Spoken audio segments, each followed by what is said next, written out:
꺼져.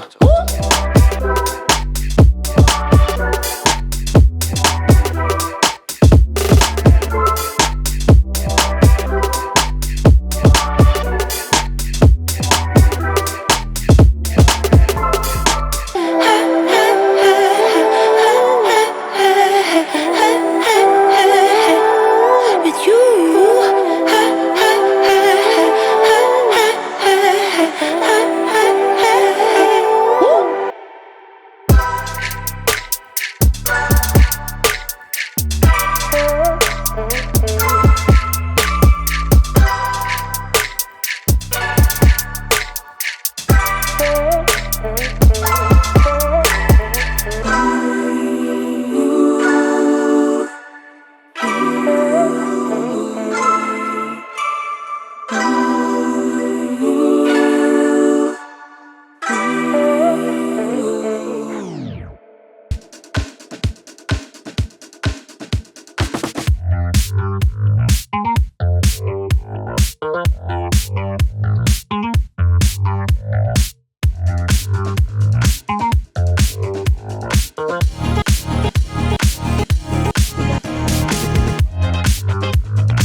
yeah, so I don't know how it goes, but normally you get a clean shower if you're paying top dollar.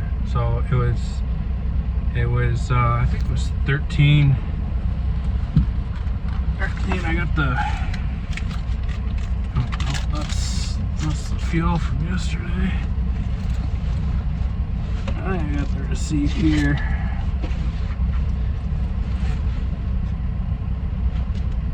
Maybe I should put it in my pocket.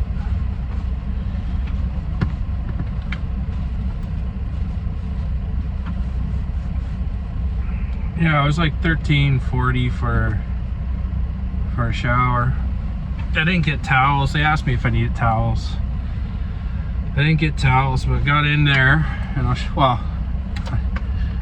I recorded it. There was smuts all over the sink. Looks like snot rockets or something. There was poop in the toilet, pubes on the ground, a lot of garbage on the ground. Right? It's like, and $13.40 for a shower. Like I've stayed at campsites, right? And they only clean the showers every once in a while, but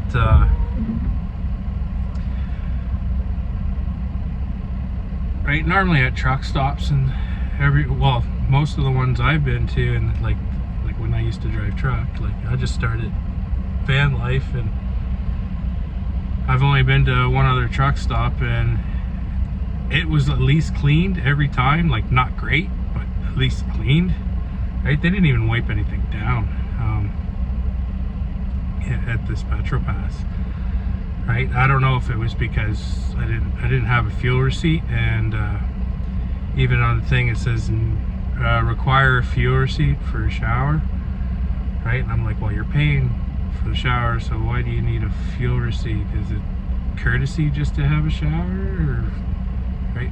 But anyways, if you're gonna offer a service, at least, you know, make it somewhat presentable. Like, I don't know, I had a shower anyways, right? I needed a shower. It's been a couple days since I had one.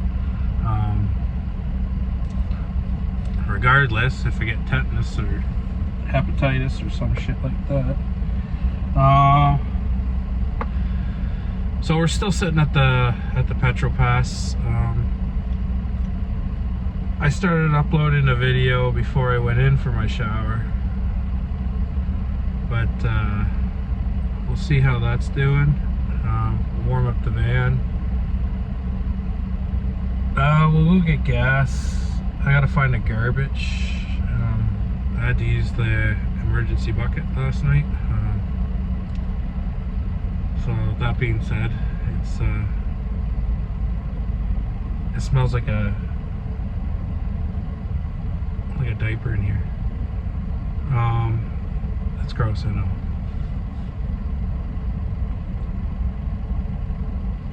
So while we do that, kind of want it to be a hidden garbage. It's not like,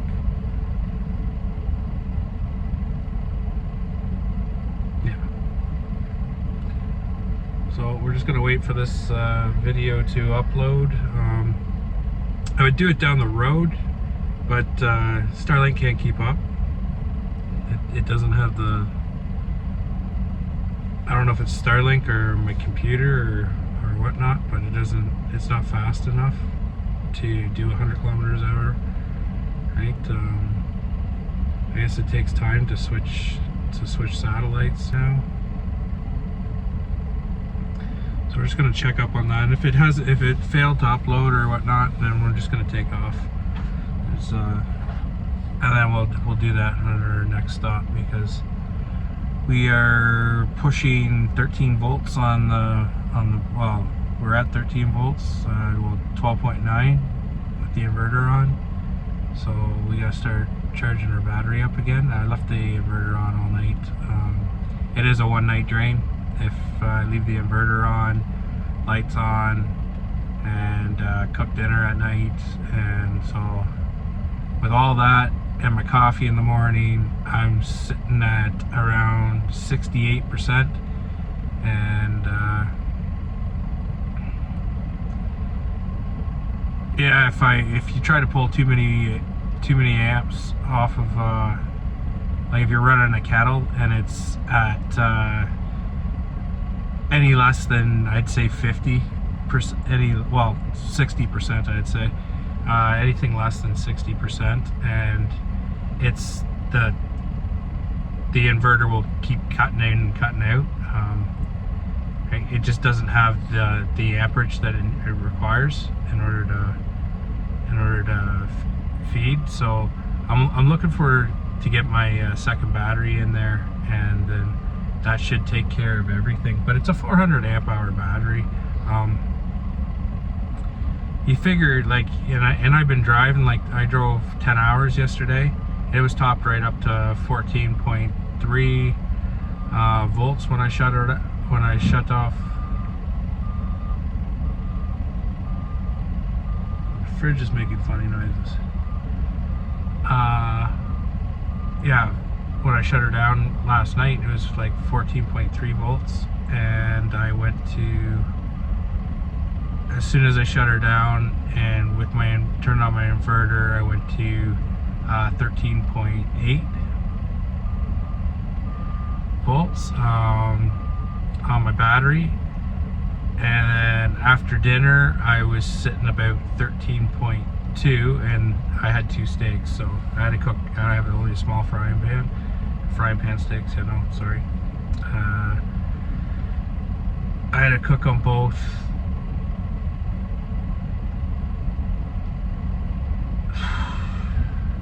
Sorry, my guts are aching. I had to cook them both separately, so instead of being like 20 minutes, it was 40 minutes. So that's 40 minutes of running 700 watts, and then I still got the diesel heater in all night, and my lights, which doesn't really take anything. Solar can keep up with that in the winter. With the diesel heater and the lights, I don't have to charge or plug in or anything if I'm just running those 2 things. As soon as I turn on the inverter, that seems to be my biggest drain, and then charging it back up. Now I can go to 50 amps, but I think it's killing my house battery, or not my house battery, my starter battery. So I went back to 40 amps. It can do it. The alternator can do it and everything. It charges it up pretty fast, but I noticed like a big drop in voltage once you turn it off. So how the battery, I guess the battery has its own BMS system, and then the charge controller has its BMS system, and they don't communicate, right? So the charge controller will allow 14.5 volts to the battery, and the battery will allow that charge up until it gets to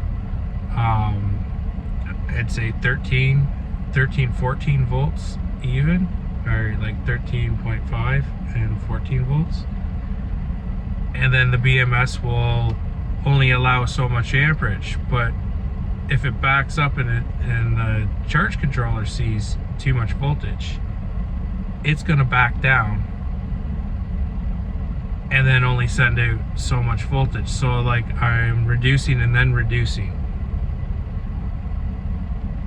So I'm getting zero efficiency. Well, half the efficiency I would if it was just one or the other. Now I could go and get the actual lithium charger for it, right, and the lithium lifetime charge controller, but I already spent a lot of money, and it's my money. It's not like I'm making any money off of these videos or anything, where I'm getting, you know, sponsors and everything else to put all this equipment into my build. So with that, I'm just gonna keep it the way it is. I might play around, like hook up the computer again and play around with the Victron a bit, and see where we can go from there. Yeah, So once we start hitting the road, it's rainy. It's 34 degrees. So we're still above freezing, but well, it's kind of like between raining and snowing. So I'm gonna call it sleet. So it should be a messy day on the highway. I'm not too sure how far away from North Bay. I think we're a couple hours away from North Bay. My guts are aching. And now 25% on our upload.